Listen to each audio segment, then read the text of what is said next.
Кися чихает?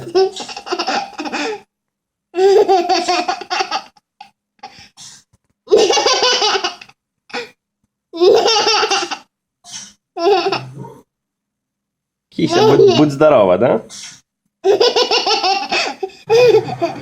А это тигр. Да, чихает тоже.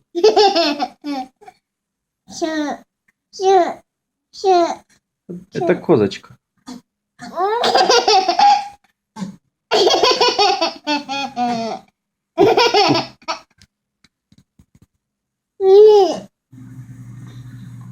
Это кто? Это кись. Мама. Мяу-мяу, правильно. Еще один кись.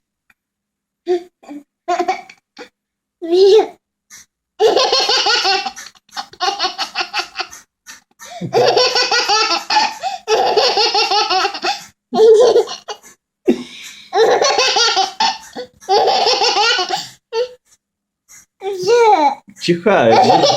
Будь здоров.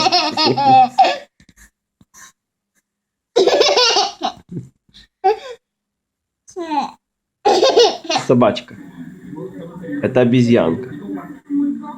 Горилла большая. Зевает, да? А чьи? Киси. Маленькие киси. Котят.